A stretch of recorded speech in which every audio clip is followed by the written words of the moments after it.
Assalamualaikum dan salam sejahtera. Saya Asrul, mewakili kumpulan Saufi, Yazid, Yusof, Aziz, dan manakala dua lagi rakan kami iaitu Khairul dan Yuliana tidak dapat turut hadir atas sebab kekangan tugas masing-masing. Hari ini kami akan membincangkan tentang isu yang berkaitan dengan komunikasi undang-undang, iaitu isu penyebaran maklumat atau berita palsu melalui media komunikasi. Pada masa sekarang ni kita sedia maklum, teknologi maklumat dilihat macam semakin berluasa dilihat oleh masyarakat global yang meletakkan komunikasi dan teknologi sebagai satu ajakan paradigma.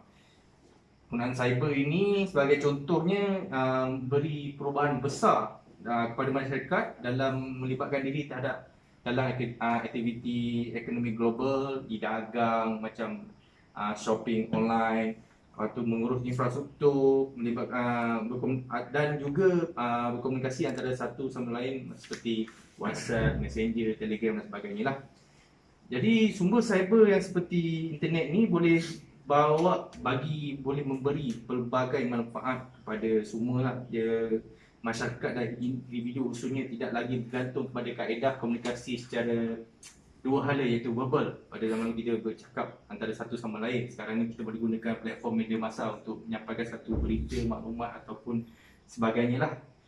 Justru itu isu undang-undang cyber ni atau keselamatan internet seperti penyebaran maklumat palsu, buli cyber, ketagihan internet, penggodaman dan jenayah cyber merupakan satu isu yang membimbangkan oleh masyarakat kini. Macam senario sekarang ni kita boleh lihat banyak berlaku penyebaran melalui media massa yang berlaku agak bebas dan buka, yang maksudnya mereka bebas saja untuk menyampaikan berita yang tidak sahih ataupun berita yang tidak betul melalui media seperti Facebook, Instagram, WhatsApp dan sebagainya lah. Ini sedikit sebanyak boleh mengundang kepada ucap-kacir kepada negara kita. Justru itu satu akta ataupun undang-undang khusus harus diperkenalkan, walaupun kita sudah maklum memang sudah ada akta undang-undang yang ada di negara kita ini berkenaan dengan penyebaran melalui media komunikasi. Jadinya kami dalam kumpulan ini ingin membincangkan lebih lanjutlah tentang akta yang ada dalam undang-undang komunikasi ini. Justru itu, saudara Yazid, adakah anda ada pendapat tentang akta yang sesuai dalam undang-undang komunikasi ini? Ya, betul. Kalau ikutkan akta undang-undang komunikasi, okey, yang sedia maklum, mungkin kita tahu undang-undang, kalau ikutkan undang-undang terdiri pada hukuman ataupun dan siasaan, itu bergantung pada pelaku salah lah. Jadi itu untuk yang pelakuan individu. Manakala kalau untuk pelakuan maksudnya cyber yang melibatkan internet dan komputer. Dan kat sini pun ada ditubuhkan daripada Akta Komunikasi dan Multimedia 1998, di mana akta ni ditubuhkan disebabkan penyalahgunaan individu tersebut dalam menyebarkan sesuatu berita, sesuatu maklumat yang palsu. Contohnya, kiranya dia bukan palsu saja, dia ada kat sini, dia tulis, dia ada maklumkan bersuka sumbang, lucap, mengancam dan bersifat jeli lah. Tujuan untuk niat mengganggu, mengacau dan sebagainya. Kat situ dia pun ada maklumat juga hukuman bagi pesalah-pesalah ni. Antaranya hukuman dia didenda tidak kurang daripada 5,000 ataupun setahun penjara ataupun kedua-duanya sekali. Okey. Saya tanya Cik Aziz, apakah hukuman jika seorang itu melakukan kesalahan menyebarkan berita palsu terhadap media sosial, dan jika betul sahih dia melakukan kesalahan, apakah kerajaan memberi hukuman terhadap individu tersebut? Hukuman yang setimpal lah. Yang setimpal. Okey. Yang apa yang Cik Sophie tanya tadi, macam saya katakan tadi lah, Pertama sekali ni mula kita akan buat, biasanya dia kat situ atau tu dia maklumkan yang betul-betul salah, maksudnya bukan saya saja, maksudnya ni ada buat dua ni, tak, kita nak kena pasti dulu dan kita akan kaji sidik dulu, tengok Bermakna sekarang ni sekiranya disabit bersalah, Bersabit salah, okey, apakah kalau hukumannya? hukumannya tak kurang daripada 5,000 atau 1 tahun penjara atau kedua-duanya sekali. So biasanya penyebaran ni dibuat melalui WhatsApp, melalui Telegram, WeChat dan saluran-saluran daripada internet lah. Adakah denda atau hukuman ni setimpal dengan apa yang individu tu yang sebabkan berdasarkan pada 5,000 dan 1 tahun? Adakah Yazid ada punya pendapat sendiri, adakah denda itu tidak wajar dan sepatutnya patut dikenakan lebih berat, memandangkan 5,000 tu jumlahnya apalah sangat dibandingkan dengan kesan kepada negara kita khususnya? Adakah Cik Yazid bersetuju ataupun Cik Yazid ada pendapat sendiri? Pada pandangan saya lah, kalau berkaitan dengan hukuman ni, pada saya tak setuju. Tapi diikut juga kepada tak setuju pasal apa? Pasal rendah sangat. mungkin rendah sangat ataupun mungkin setahun mungkin boleh ditambahkan dengan sebatan ke, biar dia beringat sikit kan. Jadi sebab perkara ni dia jadi macam dia disebabkan berita palsu ni, dia menjadikan masyarakatnya boleh huru-hara. Panik lah, panik. Macam ni lah yang sekarang ni, apa yang berlaku kan sekarang ni tengah PKP, tengah COVID ni. Ada yang berita palsu ni dia beritahu yang panic buying. Jadi orang-orang kat luar sana tu berebut. Jadi disebabkan berebut dekat pasar raya tu, dia jadi macam elok-elok kalau kita biasa bershopping ataupun beli barang. Jadi disebabkan berita palsu ni cakap barang tak ada, apa tak ada, orang jadi risau. Jadi beli ramai. Bila ramai, dia punya viral tu lagi sebar lah. Tu kira antaranya lah, disebabkan berita palsu tu. Jadi macam mana Encik Sophie kalau kira macam penyebaran maklumat tu atau berita palsu tu melalui media massa ataupun media komunikasi? Okey, saya akan terangkan sikit tu penyebaran maklumat berita palsu lah. Ya. Okey, kita tahu penyebaran maklumat ataupun berita palsu ni dia memainkan peranan penting lah. Penyebaran maklumat dan berita melalui media dan komunikasi memainkan peranan penting lah dalam media sosial dan komunikasi, menyumbang pelbagai impak dalam proses perubahan gaya hidup dalam masyarakat Malaysia. Kita ambil dalam Malaysia sajalah. Kita dalam Malaysia ni anggaran dalam 30 juta rakyat Malaysia. So, berapa jutakah rakyat Malaysia yang menggunakan media sosial seperti Facebook, WhatsApp dan sebagainya. So, dari situ kita boleh fikir berapa ramai yang tengok. Jika penyebaran berita palsu boleh berlaku dekat kalangan Malaysia, dalam rakyat Malaysia, ini punca ataupun salah satu punca lah bagi saya, bagi pendapat saya lah, punca boleh Dia umpama virus lah. virus. Sebab itulah, sebab penyebaran berita ni melalui media sosial hari ni sebagai penyebaran kilat, sambaran kilat terlalu laju. Anda type WhatsApp ataupun Facebook, satu Malaysia boleh tengok. Kita ambil dalam Malaysia dulu lah. Saya tak nak ambil dalam luar negara sebab kita ambil dalam Malaysia dulu. Contohnya, okey, sebagai satu contoh lah, kalangan kita ni membuat satu video penjelasan insiden, memberi penerangan terhadap dakwaan seorang tu kan.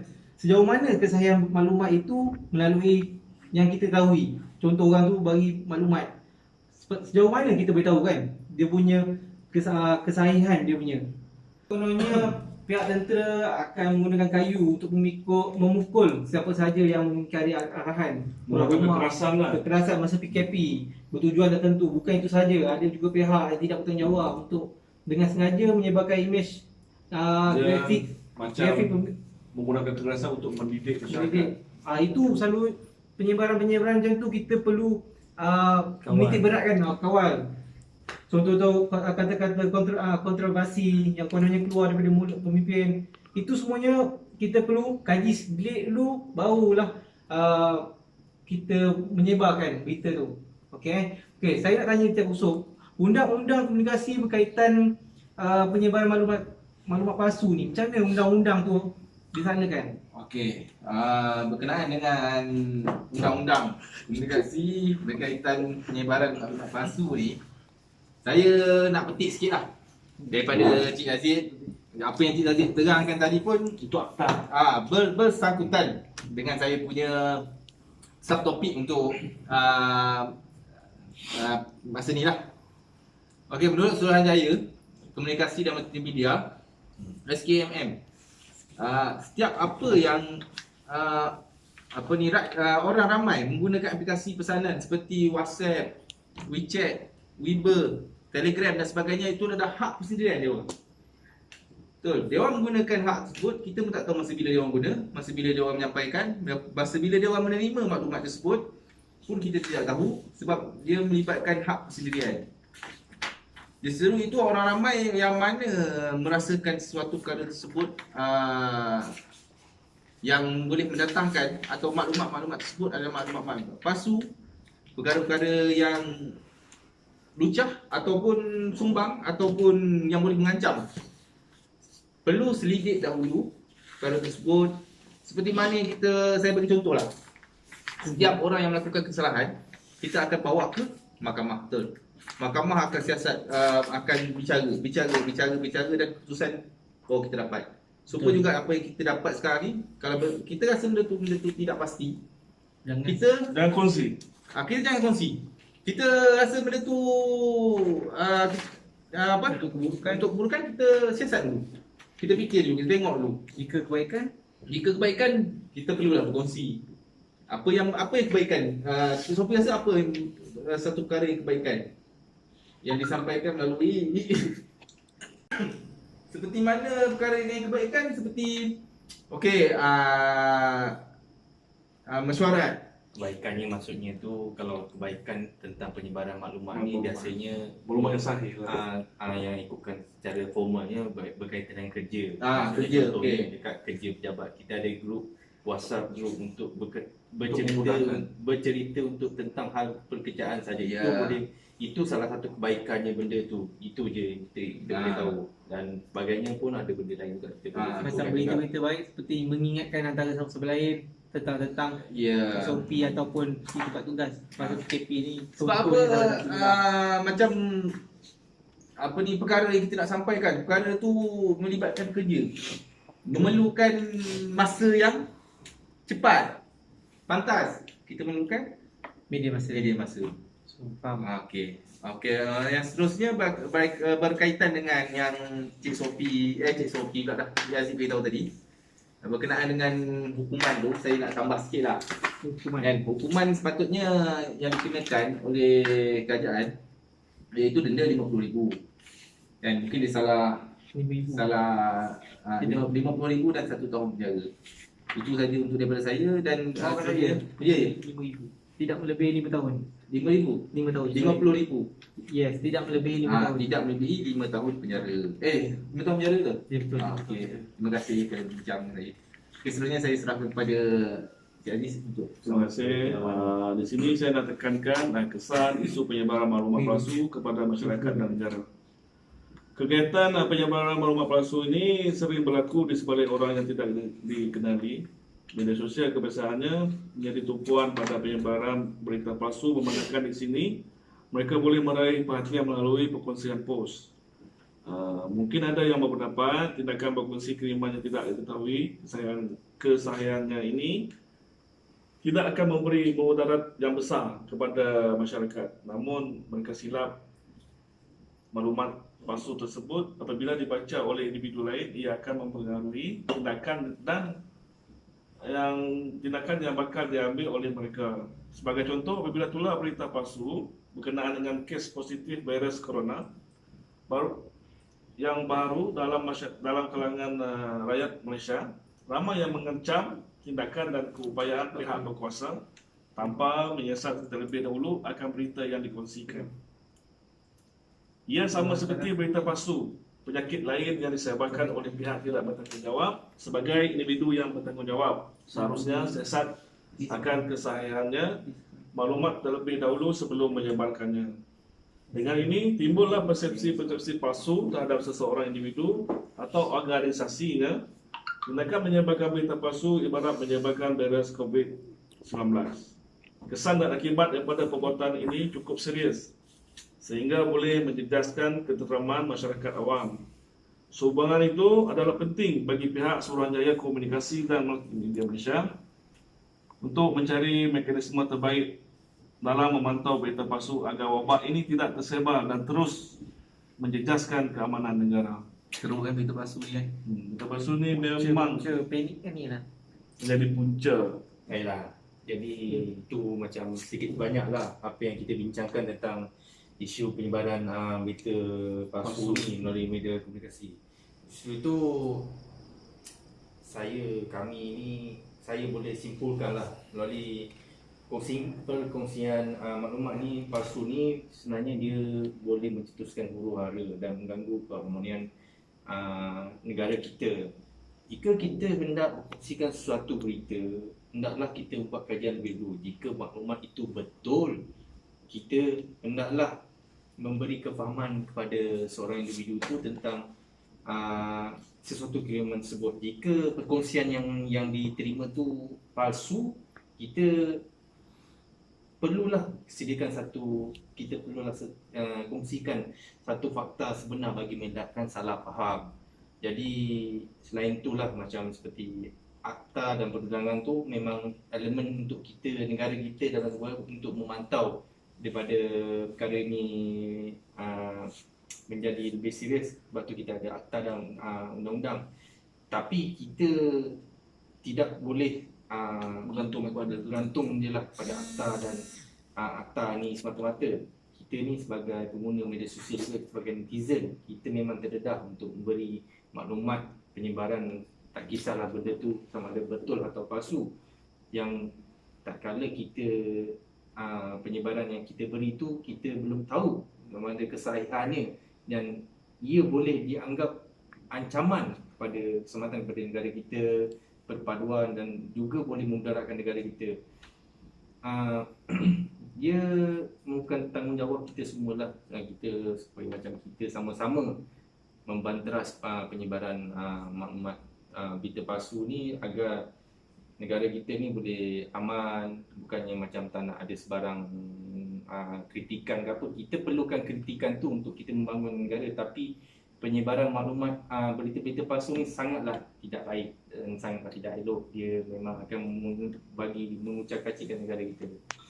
Okey, baiklah. Itulah daripada kami. Sekian. Terima kasih. Assalamualaikum.